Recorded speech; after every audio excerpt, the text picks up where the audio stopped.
सभी भक्तों को श्री शिवाय नमस्तुभ्यं हर हर महादेव। ओम नमः शिवाय, जय महाकाल, शिवाय नमः ओम। तो जैसा कि हमने आपको कल कुछ उपायों का वर्णन किया था, क्या भगवान शंकर भाग्य परिवर्तित कर सकते हैं? जी हाँ, कर सकते हैं। क्या भगवान शंकर जो हमारे भाग्य में नहीं लिखा है वो हमें दे सकते हैं? जी हाँ, दे सकते हैं। ऐसा गुरु जी ने अपनी कथा में कई बार कहा है, लेकिन दृढ़ विश्वास आपका होना चाहिए। और यदि आपका दृढ़ विश्वास है तो एक न एक दिन शिव जी आपको वो ज़रूर प्रदान करेंगे जिसकी कामना करके आप भगवान शंकर की पूजन अर्चना कर रहे हैं, एक कलश जल समर्पित कर रहे हैं। तो आपको क्या करना होगा, कैसे करना होगा, चलिए। तो कल हमने आपको कुछ 5 विशेष उपायों का वर्णन किया था। जब आप शिव मंदिर में जाते हैं एक कलश जल समर्पित करने, तो फिर आप भगवान शंकर के मंदिर में जाकर एक कलश जल समर्पित करने के साथ और वो कौन-कौन से उपाय हैं जो कर सकते हैं, जो कि आपकी सभी समस्याओं का समाधान कर सकते हैं। आज हम आपको उसी श्रेणी में पार्ट 2 में कुछ और उपायों का वर्णन कर रहे हैं। यदि आप कल वाले उपाय ना कर सके तो आज वाले उपाय अवश्य ही करके देखिए। यदि वो ना कर सके तो आज वाले उपाय करना। बाबा की कृपा आपके ऊपर ज़रूर होगी, बस विश्वास रखकर उपाय करना। तो चलिए अब हम आपको बताते हैं उपाय। उसके साथ ही वीडियो को लाइक करके, चैनल को सब्सक्राइब करके वीडियो शेयर कर देना। जो भी व्यक्ति मेरी आवाज़ पहली बार सुन रहे हैं वीडियो को लाइक ज़रूर करें। तो हमने कल आपको बताए थे कुछ उपाय। आज आज आपको क्या करना है? आज भी यदि आप भगवान शंकर के मंदिर में, शिव मंदिर में जा रहे हैं तो शिव मंदिर में जाकर भगवान शंकर के शिवलिंग पे एक कलश जल ज़रूर समर्पित करें। अब आज जो जल आप समर्पित कर रहे हैं उस जल को समर्पित करते हुए तुमरुकेश्वर महादेव का नाम लीजिए। कौन से महादेव? तुमरुकेश्वर महादेव। तुमरुकेश्वर महादेव का नाम लेते हुए आप जल समर्पित करें। तुमरुकेश्वर महादेव का नाम लेकर जब आप जल समर्पित करेंगे तो बाबा से प्रार्थना करेंगे। बाबा से प्रार्थना करके जल समर्पित कीजिए। ये वो पहला उपाय है, पहला कार्य है जो आपको शिव मंदिर में जाते ही सबसे पहले करना है, जल समर्पित करना है। इसके साथ ही यदि आपके पास में एक कलश और है तो आप एक कलश और लेके जाएं। यदि नहीं है तो फिर आप मंदिर में से ही जल भर लीजिए। जल भरने के बाद में आपको उस कलश के अंदर डालना है लाल चंदन। क्या डालना है? लाल चंदन डालना है। लाल चंदन डालकर उसमें एक अक्षत, एक चावल का दाना डालकर उस कलश के जल को फिर से तुमरुकेश्वर महादेव का नाम लेते हुए समर्पित करें। तुमरुकेश्वर महादेव का नाम लेते हुए फिर से एक कलश जल समर्पित करें भगवान शंकर के शिवलिंग पे। बाबा से प्रार्थना करें। जो कामना या जिस कामना से आप उपाय करेंगे आपकी वह कामना पूर्ण होगी।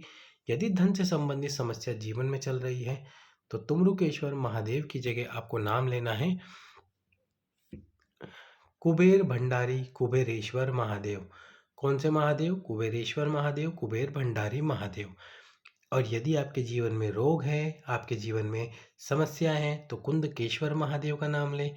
और यदि विषम परिस्थितियां चल रही है तो फिर हाटकेश्वर महादेव का नाम लें। कौन से महादेव? हाटकेश्वर महादेव। हाटकेश्वर महादेव का नाम लीजिए। इस प्रकार से दो उपाय, यानी कि पहला आपको नॉर्मल जल समर्पित करना है, फिर लाल चंदन का और एक अक्षत वाला जल समर्पित करना है। इसके साथ ही जो आप लाल चंदन वाला जल समर्पित करोगे शिवलिंग पर, उसमें आपको थोड़ा सा जल बचा कर रखना है कलश में। क्यों? जब आप शिव मंदिर से वापस आ रहे हों तो वापस आते समय उस कलश के जो बचा हुआ जल है उसको बेलपत्र के वृक्ष के नीचे, कहाँ पर? बेलपत्र के वृक्ष के नीचे समर्पित करें। बेलपत्र के वृक्ष के नीचे तुमरुकेश्वर, कृष्णेश्वर, कुंदकेश्वर, हाटकेश्वर और कुबेर भंडारी, जो नाम आप लेना चाहें उस नाम को लेकर उस नाम से आप उपाय कर सकते हैं। अब आप कहोगे हमें पता नहीं कि किस भगवान का नाम ले, तो वंश कामना, संतान कामना है तो तुमरुकेश्वर का नाम ले। धन से संबंधित समस्या है तो कुबेर भंडारी कुबेरेश्वर महादेव का नाम ले। और यदि रोग से संबंधित है, आपको रोग सता रहा है तो कुंदकेश्वर महादेव का नाम लें। और यदि विषम परिस्थितियों में चल रहे हो, आपके अनुकूल कुछ भी नहीं हो रहा है, तो हाटकेश्वर महादेव का नाम लीजिए।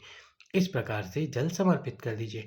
अब हम आपको बताते हैं तीसरा उपाय। तीसरा उपाय इसमें आपको क्या करना है, पर अभी तक अब यदि आपने वीडियो लाइक नहीं किया है तो वीडियो लाइक करके चैनल सब्सक्राइब करके वीडियो शेयर करें। इसमें आपको एक कार्य करना है, एक बेलपत्र भगवान शंकर के शिवलिंग पे समर्पित करना है। ये बेलपत्र जिसकी डंडी की दिशा आपके विपरीत में हो, इस प्रकार से समर्पित करें तुमरुकेश्वर महादेव के नाम से। और बेलपत्र समर्पित करने के बाद में जब आपकी पूजा पूर्ण हो जाए, जब आपकी पूजा पूरी समाप्त हो जाए, तब आपको आसन लगाना है भगवान शंकर के मंदिर की चौखट पर।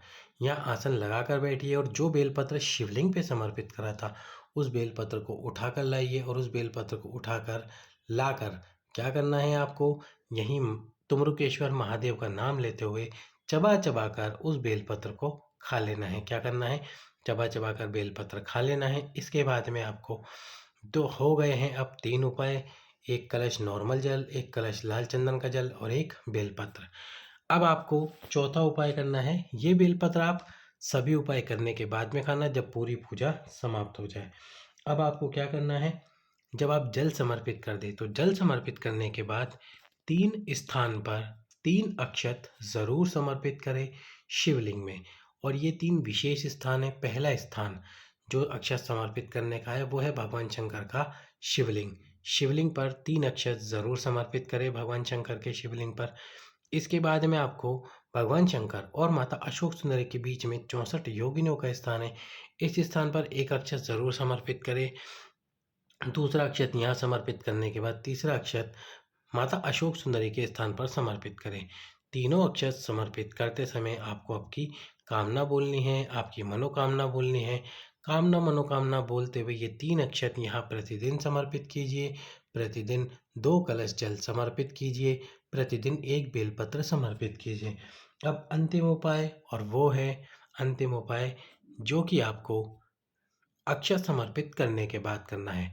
तो पहले हम आपको क्रम बता देते हैं। पहले नॉर्मल जल, फिर आपको लाल चंदन का जल समर्पित करना है, फिर आपको 3 अक्षत समर्पित करने हैं, फिर आपको बेलपत्र समर्पित करना है और बेलपत्र के बाद समर्पित करना है एक सफ़ेद पुष्प। कहते हैं जो भी व्यक्ति लगातार 1 महीने तक सफ़ेद पुष्प भगवान शंकर के शिवलिंग पर अपनी कामना करते हुए समर्पित कर देता है तो शिव जी उसकी कामना शीघ्र अतिशीघ्र पूर्ण कर देते हैं। तो आपको एक सफ़ेद पुष्प, जो भी आप महादेव का नाम ले, कुंदकेश्वर, तुमरुकेश्वर का नाम लेके करोगे तो भगवान शंकर सारी समस्याओं को समाप्त कर देंगे। तो कोई भी महादेव का नाम लेके और वंश कामना के लिए तो तुमरुकेश्वर महादेव का नाम लेके वो सफ़ेद पुष्प शिव जी पे समर्पित करें। समर्पित करने के बाद में सफ़ेद पुष्प जब आप समर्पित कर दें, फिर आपको बेलपत्र उठाना है। पूरी पूजा समाप्त हो जाए जब, बेलपत्र उठाइए और बेलपत्र उठाने के बाद में उस बेलपत्र को चबा चबा कर खा लीजिए। इस प्रकार से यदि आप कल वाले उपाय ना कर सके तो आज के ये उपाय ज़रूर करें, शिव जी की कृपा होगी। विश्वास रखकर करना उपाय, बस विश्वास मत तोड़ना, तो आपके ऊपर भगवान शंकर की कृपा ज़रूर होगी। जो कामना करके आप उपाय करोगे कामना भी पूर्ण ज़रूर होगी, ऐसा हमारा विश्वास है। गुरुजी पंडित प्रदीप जी मिश्रा का भी विश्वास है। तो कीजिए ये उपाय। सभी भक्तों को श्री शिवाय नमस्तुभ्यम।